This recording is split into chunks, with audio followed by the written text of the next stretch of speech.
हे hello everyone, नमस्ते, प्रणाम। मैं वैभव झरबड़े, योगिक लाइफ कोच। एंड आज हम लोग बात करने वाले हैं कि मनुष्य के पास में कितनी प्रकार की शक्तियां होती इस विषय में। तो ये जो विषय है हमारे लिए बहुत ही ज़्यादा इंपॉर्टेंट है। ये ठीक उसी तरीके से काम करता है कि हमारे पास में कितने ज़्यादा रिसोर्स है और हम लोग उसका उपयोग किस तरीके से करते हैं। जब हम लोगों को शक्तियों का पता चल जाता है कि हमारे अंदर इतनी सारी शक्तियाँ होती है, तो तब जो है हम लोग उसका उपयोग भी उसी तरीके से करना शुरू कर देते हैं। इसलिए ये जानना भी बहुत ज़्यादा ज़रूरी है कि हमारे पास में क्या क्या शक्तियाँ है। ठीक है, तो चलिए, अगर हम लोग मुख्य तौर पे आध्यात्मिक तौर पे समझने की कोशिश करें कि हमारे पास में कौन कौन सी शक्तियां हैं, तो वैसे तो मुख्य रूप से 4 प्रकार की शक्तियां बताई गई हैं। नंबर 1 वो है शारीरिक शक्ति, दूसरी मानसिक शक्ति, तीसरी आत्मिक शक्ति, और जो चौथी है वो है उसे हम लोग ब्राह्मी शक्ति भी कहते हैं, उसे ब्रह्म बल भी कहते हैं। तो बेसिकली ये शरीर बल, मनोबल, आत्मबल और ब्रह्म बल, इन सारे नामों से भी ये जाना जाता है और ये 4 मुख्य प्रकार की शक्तियां हैं। तो हम लोग बात करेंगे छोटे छोटे संक्षिप्त में कि हमारी इन सारी शक्तियों का क्या क्या उपयोग है और हम लोगों को इसे किस तरीके से डेवलप करना चाहिए। नंबर 1 शारीरिक शक्ति। इसे करने के लिए आपको क्या करना चाहिए? योग, आसन, प्राणायाम करने से जो है आप अपने शारीरिक शक्तियों का जागरण कर सकते हैं। एक्सरसाइज कर सकते हैं, साइकिलिंग कर सकते हैं, आपको जो भी करना हो जिससे कि आपके शरीर में बल पैदा हो। ठीक है, स्ट्रेंथ, स्टेमिना जो है, वो सारी चीज़ें जिससे भी आपकी निर्माण होती है वो आ जाता है शरीर के अंतर्गत। और शारीरिक शक्तियों का भी होना बहुत ही ज़्यादा आवश्यकता है। अगर वो नहीं होती है तो आपका जीवन जो है एक उदास सा बीतता है, आपके अंदर एनर्जी नहीं रहती है, किसी भी काम को आपको टालने की इच्छा होती है। क्यों? क्योंकि आपके अंदर वो शारीरिक शक्ति नहीं होती है। तो थोड़ा सा एक्टिव रहने की कोशिश कीजिए और अपनी शारीरिक शक्तियों का जागरण कीजिए। नंबर 2 मानसिक शक्ति। मानसिक शक्तियों का जागरण करने के लिए सबसे बढ़िया जो उपाय है वो है ध्यान और प्राणायाम। ध्यान और प्राणायाम के माध्यम से जो है आप बहुत अच्छे से अपने मन को शांत कर पाओगे। एक्सरसाइज से भी मन शांत होता है, लेकिन प्राणायाम जो है मन के ऊपर बहुत अच्छे से काम करता है। और मन के ऊपर और भी ज़्यादा शांति पाने के लिए प्राणायाम के अंदर भी जो भी अलग प्राणायाम है, जैसे चंद्रभेदी प्राणायाम है, भ्रामरी प्राणायाम है, ये जो है आपके मन को बहुत अच्छे से शांत करते हैं और इसके भी अलग अलग बेनिफिट आप लोगों को बहुत अच्छे से मिलते हैं। तो इसकी सारी प्लेलिस्ट है प्राणायाम की, उसे आप जाके देखिए, पढ़िए, समझिए और उसका अभ्यास करना शुरू कीजिए, ताकि आपका जो मानसिक बल है वो विकसित हो। और एक बार अगर आपका मानसिक बल विकसित हो जाता है ना, तो आपके मन पे आपका काबू आना शुरू हो जाता है, आप अपने मन को कंट्रोल कर पाते हो। और ये बहुत ही ज़्यादा आवश्यक है। और इसी में आ जाती है आपकी विचारों की शक्ति, मन की शक्ति। तो ये जो शक्तियाँ जो है ना सारी, ये इनका उपयोग हमें करते आना चाहिए और इनका जागरण भी हम लोगों को करते आना चाहिए।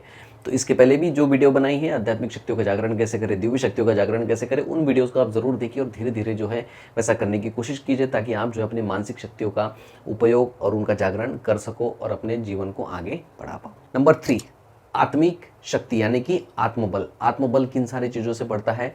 जब भी आप सोल के लेवल पे काम करते हो, जब आप किसी की मदद करते हो, जब आप किसी का सहयोग करते हो, किसी भी चीज़ों में अगर किसी के जीवन को आप ऊंचा उठाते हो, ठीक है, किसी को अपना हाथ पकड़ के आप सही मार्ग दिखा देते हो, तो इन सारी चीज़ों से जो है आपका आत्मबल बहुत ही ज़्यादा तेज़ी से बढ़ता है।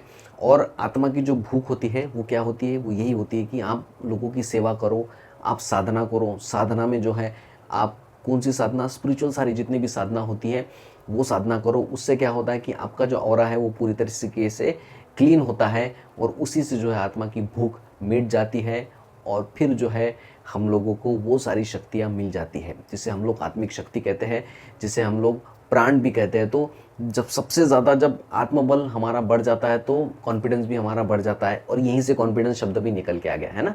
हम लोग क्या बोलते हैं कॉन्फिडेंस को? हिंदी में आत्मशक्ति बोलते हैं, आत्मविश्वास कहते हैं।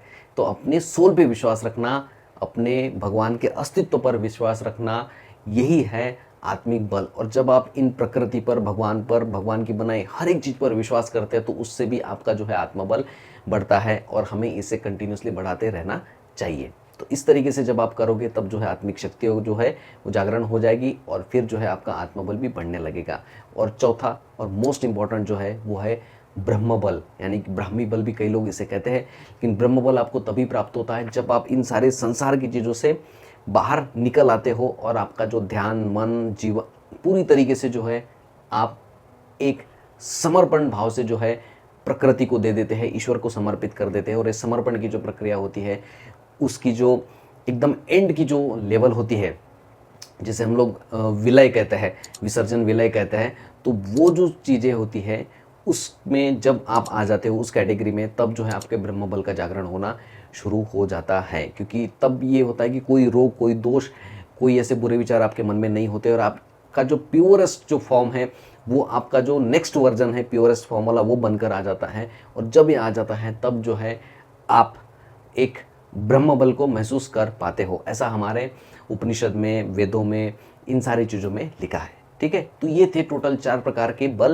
लेकिन इसके अलावा भी जनरल रूप से हम लोग बहुत तरीके की जो पावर है उसे हम लोग देखते हैं, तो उसे भी आप लोगों को समझना है। तो मैं थोड़ा सा ही बता देता हूँ जस्ट कि आपकी जो विल पावर होती है, आपकी जो थॉट पावर होती है, आपकी इमोशन की जो पावर होती है, आपकी माइंड की पावर होती है, आपकी बॉडी की पावर होती है। तो हम लोग ये इसी के छोटे छोटे जो स्वरूप है, जो कि हम लोग व्यवहार की और बोलचाल की भाषा में हम लोग उपयोग करते हैं। जैसे विचारों की शक्ति, यानी कि अगर आपके विचार बहुत ही ज़्यादा स्ट्रांग है, ठीक है, ये मन की शक्ति भी इससे बढ़ती है। तो विचार जब आपके बहुत ही ज़्यादा स्ट्रांग है और आपको पूरा फर्म हो, उसके ऊपर पूरा दृढ़ विश्वास है कि आप जो कर रहे हो वो सही कर रहे हो और वो जो है नीति के अनुसार है, धर्म के अनुसार है, तो ऐसे जो विचार है उसके ऊपर आपका दृढ़ विश्वास होना, ठीक है। तो ये जो होती है विचारों की शक्ति होती है, मन की शक्ति कि मैं हर वो चीज़ कर लूँगा, मेरे मन में उतनी ज़्यादा शक्ति है, मेरा मन जो है हमेशा मुझे सपोर्ट करता है कि मैं हर वो चीज़ एक कर लूँगा। तो मन का सपोर्ट भी हम लोग लेते हैं। विल पावर, इच्छा शक्ति, कई लोगों की इच्छा शक्ति इतनी ज़्यादा तीव्र हो जाती है, विल पावर उनकी इतनी ज़्यादा बढ़ जाती है कि वो जो है मैनिफेस्ट कर लेते हैं बहुत ज़्यादा अच्छे से। तो इसलिए ये भी कहा है ना, हम लोग जैसा सोचते हैं, जैसा करते हैं, जैसा महसूस करते हैं, हम लोग वैसे बन जाते हैं। क्यों? क्योंकि हमारे विचार, हमारी इच्छा, हमारे मन, हमारा विल पावर जब एक हो जाता है तो तब जो है हम लोग इन सारी शक्तियों का उपयोग कर पाते हैं, नहीं तो हम लोग नहीं कर पाते हैं। ठीक है, तो ये था थोड़ा सा हमारे मनुष्य की शक्ति के बारे में। और मनुष्य की जो शक्तियाँ है, ये इसी जीवन में रह के हम लोगों को जागृत करना है और अपने पूरे एम्पायर को खड़ा होना है। तो कुछ लोग जो है अपनी शक्तियाँ जैसे बिजनेस को बिल्ड करने के लिए लगा देते हैं, जैसे इलॉन मस्क है, जेफ बेजोस है, बिल गेट्स है, ये अंबानी है, इन सारे लोगों ने अपनी शक्तियों को जो धारा है वो किसी और दिशा में लेके गए। और हम लोग जो बात कर रहे हैं वो आध्यात्मिक शक्तियों को और आध्यात्मिक मार्ग पर बढ़ाने की बात कर रहे हैं। तो आप जो है किसी भी फील्ड में सफलता पा सकते हैं जब आप इन सारी शक्तियों का उपयोग करना जान लेते हैं तो। ठीक है, तो आई होप ये जो वीडियो है आप लोगों को बहुत ही ज़्यादा अच्छी लगी होगी। इस वीडियो से संबंधित, हेल्थ से संबंधित, ध्यान से संबंधित, मन से संबंधित अगर आपके मन में कोई भी प्रश्न है तो आप लोग मुझे नीचे कमेंट्स करके जरूर से बताएं। इस वीडियो को एंड तक देखने के लिए आप सभी लोगों का बहुत बहुत धन्यवाद।